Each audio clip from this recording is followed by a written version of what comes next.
Well, thank you very much, everybody. We have a very special day for a lot of reasons, actually, if you really think about it. But this is a day because Roger Penske's a great friend of mine.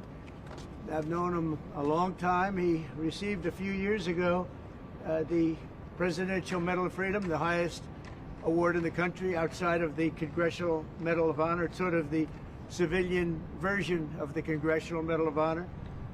And I watched him win his 18th Indianapolis 500.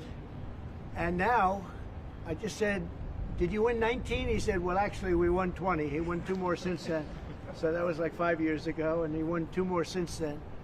And just well-deserving. If you look, Germany, Japan, the countries, they spend billions of dollars trying to win Indy.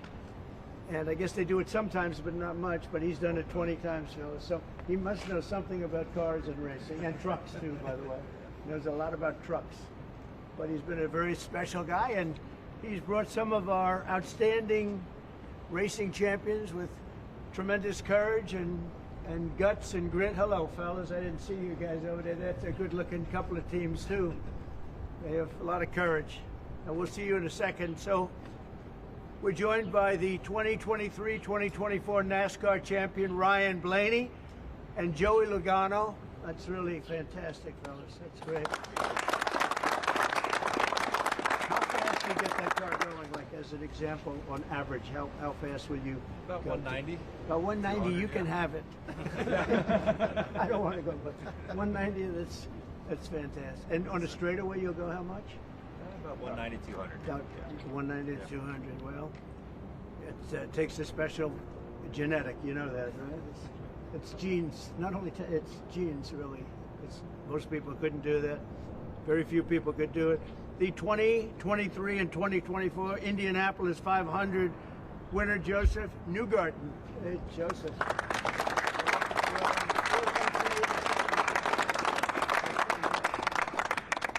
And the 2025 champions of the 24 Hours of Daytona, Felipe Nasser, Nick Tandy, and Lawrence Vantour.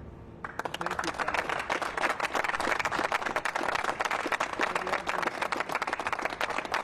This is just a celebration of racing, and it's a celebration of Roger and his great success and his life, and these incredible champions who really do what very few people could do. Mentally, psychologically, it's a big factor here, like it is in all sports, really, but you need a great physical ability. People that do this, they don't realize what great athletes they are. It's just not the car. I had a friend, he's a very successful guy, but he was a driver. And started off, he wanted to be a race car driver. He wanted to be like you. He wanted to be just like Joey Logano. and he had it for business, but he didn't have it for he said, I just couldn't compete with the good drivers. He couldn't do it no matter what he did. And he got lucky. He went into business. He made a lot of money. He was very successful. But he said, I couldn't press the accelerator down all the way, and the best drivers could. So there was just a difference. It was really, I never forgot that story. But these are great champions, and it's a great sport. And what you've done in Indianapolis also with the track and everything has been incredible. I mean, it's really incredible. People tell me it's been amazing. I'll have to get there. I'm going to have to get there maybe this year with you. But open invitation. Well, thank you very much. Thank you. We did Daytona. We went around the track in the Beast, what's called the Beast, with the thick windows and the whole thing, and you're not supposed to hear anything, but I heard the fans, they were going crazy outside, so it was a great honor. So I just wanted to welcome them to the White House, a special place, very, very special place. And we love champions, and these are the greatest champions in the world. These are the greatest champions in racing, and it's an honor to have you all, and thank you very much. All of you, thank you very much. I wouldn't ride in that thing if you paid me.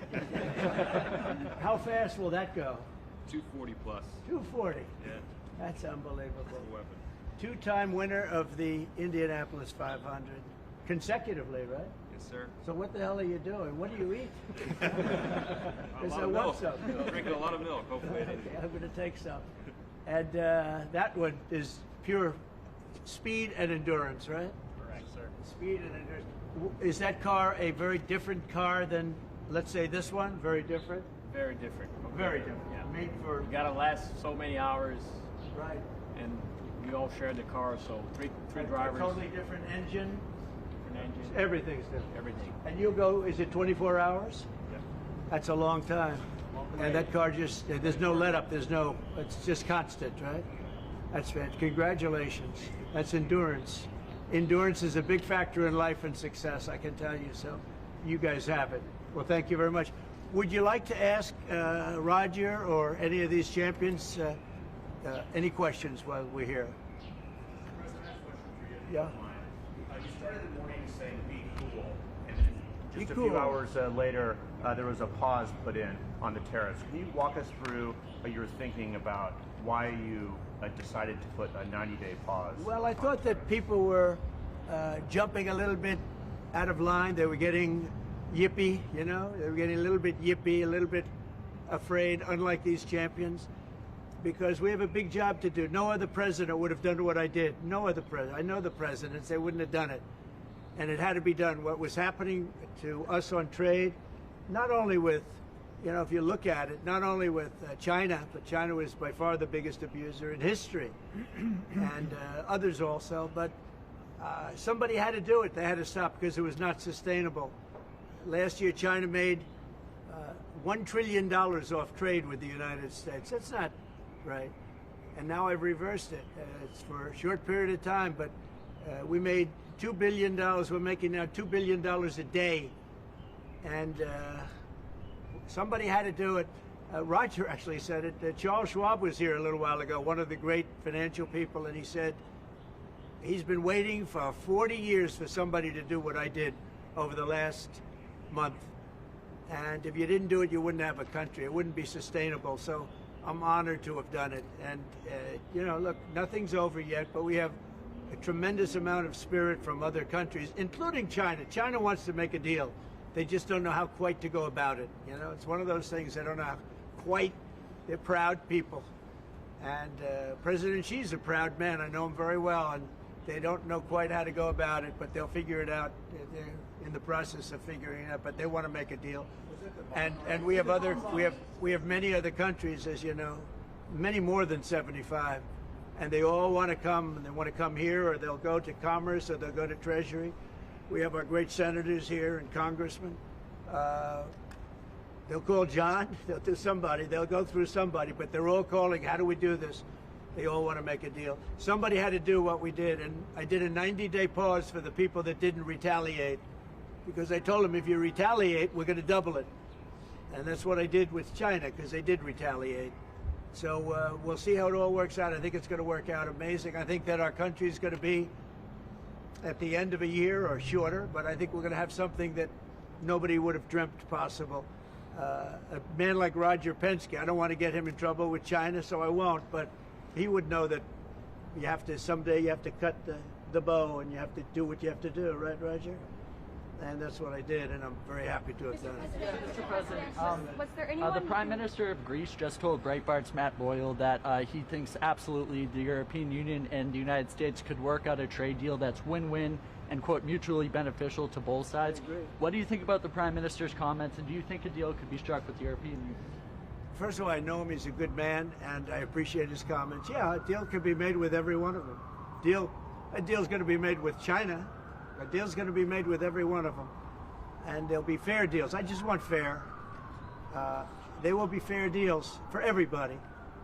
But they weren't fair to the United States. They were sucking us dry, and you can't do that. You know, we have $36 trillion of debt for a reason. We don't have it there for fun. They have it for a reason. And people took advantage of our country, and they ripped us off for decades. I've been thinking about this for decades. If you ever saw me on television, I was young like these guys.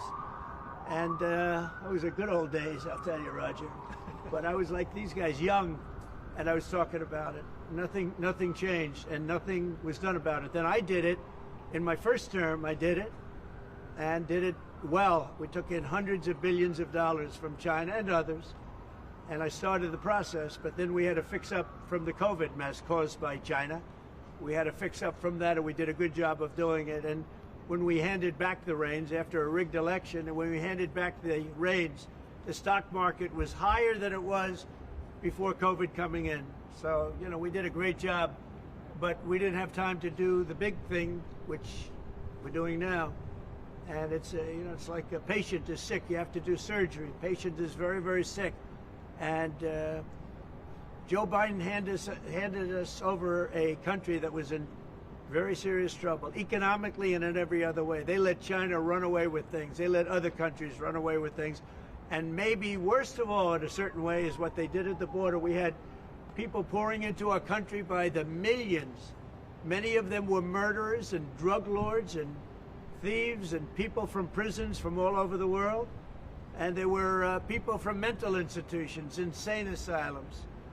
They were taking their mentally insane and they were dumping them into our country. And I'll tell you, Tom Homan and Kristi Noem are doing a fantastic job in removing them. And now the courts, the Supreme Court just gave us numerous good rulings where we have to be able to get them out. You had other judges trying to take over the system. And think of it, they take over, they want these people coming back. Tren de Aragua from Venezuela, the Venezuela jails that cut off the fingers of a man in Colorado. They cut off his fingers because he called the police looking for help. They said, "Did you call the police?" He said, "Yes, I did." "Put your hand down," and they cut off the fingers. This is what they want to bring these people back now. And I want to thank the president of El Salvador for the job he's done, because that is, that's the way it has to be done. And it's too bad. Yeah, please. Chuck Schumer and Nancy Pelosi, they've been talking about tariffs for decades. How come when these Democrat elites want tariffs, everything's hunky-dory, but when President Trump wants tariffs, all hell breaks loose? Do you see this double standard? I love this guy, whoever the hell that is. That's really nice. I appreciate that question. No, Chuck Schumer, Nancy Pelosi, everybody knew you had to do it, but they never had the guts to do it. It does take guts. It even takes guts for our country to go through it. That's why I say be cool. They were saying about, I said, just be cool. It's going to work out. It's going to work out, and it's working out. I can tell you, working out maybe faster than I thought. But I said it's, you know, it's going to take a little conditioning. It's a transition to, it's really, I think it's a transition to greatness. It's going to be greatness. Our country is going to be, there'll be nothing like it. And people investing in our country, they're going to do better than they've ever done before. We have more car manufacturers, Roger, coming into our country now, speaking of cars. We've never seen anything like it. And they're coming in because of the election, but they're coming in because of the tariffs, because they don't want to pay 25 or 50 or whatever it may be.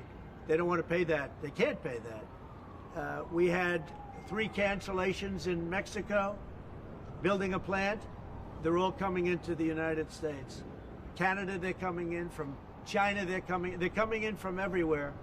And that's just cars. We have chip makers coming. We're the biggest chip maker in the world, from Taiwan, coming in, spending $3 billion to build plants, and mostly a big plant. This is a hell of a plant when you spend the kind of money that they're going to go $200 to $300 billion, not million. You know, you'd say million would be the right number. It's not. $200 to $300 billion. Think of that, $300 billion. If you look at Apple, Apple is going to spend $500 billion building a plant. They wouldn't be doing that if I didn't do this. They'd just keep building them in China. And that's unsustainable. It's not a pleasant thing to do, but I appreciate the question. And, you know, interestingly, Chuck Schumer and Nancy Pelosi, Crazy Nancy, they've wanted to do this for years, but they never had a president that had the guts to do it, because it does take guts, believe me. Was it the bond markets that persuaded you to reverse course? I was watching the bond market. The bond market is very tricky. I was watching it, but if you look at it now, it's beautiful. The bond market right now is beautiful. But yeah, I saw last night where people were getting a little queasy. I think everything had. Well, the big move wasn't what I did today. The big move was what I did on Liberation Day. We had Liberation Day in America. We're liberated from all of the horrible deals that were made, all of the horrible trade deals that were made. And I was helped by people just like this, senator, congressman, and friends, right? And we had great help in the Senate. Our Republican senators have been amazing. They stood tall. And likewise in the House. And John Thune has done an amazing job. Barrasso has done an amazing job. I mean, I can't think of a senator really. We had tremendous support. We got a bill passed the other day with almost unanimous support in the Senate, and I think we're going to get that in the House too. And I have to tell you that Mike Johnson is a great speaker. He's done a fantastic job. We had a majority of 1, now we have a majority of 7.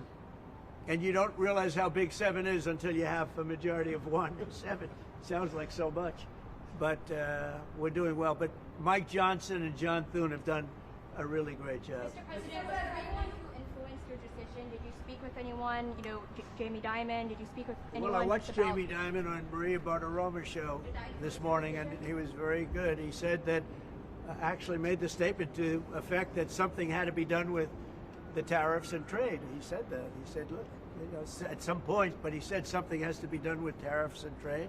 He understood it. He's very smart and very a genius financially. He's done a fantastic job at the bank. And he knows that. Everybody knows that. Anybody that's even a little bit smart knows it.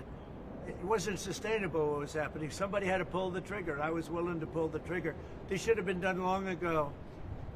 Just like Biden should have stopped the border long ago. I mean, allowed 21 million people plus into our country, many of whom should never have been allowed out of prisons and jails. They came out of prisons and jails from all over the world. And now we're getting them out, bringing them back to their countries. But it's should have never been done. Yeah, go ahead, please.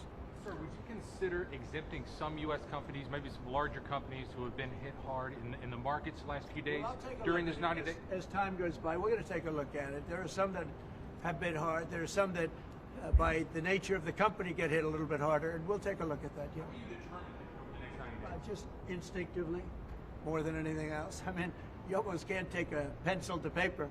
It's really more of an instinct, I think, than anything else. What's your credibility like? Because you said that these tariffs would go into effect on Monday. You said no pause. Today there is a pause. So No, how I can think people you have believe to have. your word today? It's not a question of that. You have to have flexibility. I could say, here's a wall, and I'm going to go through that wall. I'm going to go through it no matter what, and keep going, and you can't go through the wall. Sometimes you have to be able to go under the wall, around the wall, or over the wall. These guys know that better than anybody, right? You got to go around them sometimes. You're not going to go through them. So I consider, I think in financial markets, because they change. Look how much it changed today. We went from, pretty moderate today, but over the last few days it looked pretty glum, to, I guess they say it was the biggest day in financial history. That's a pretty big change. And I think the word would be flexible. You have to be flexible. Like he's asking the question about some companies. Some companies, through no fault of their own, they happen to be in an industry that is more affected by these things than others. You have to be able to show a little flexibility. And I'm able to do that. I'm going to say hello to these champions because they are great champions. I got to say hello.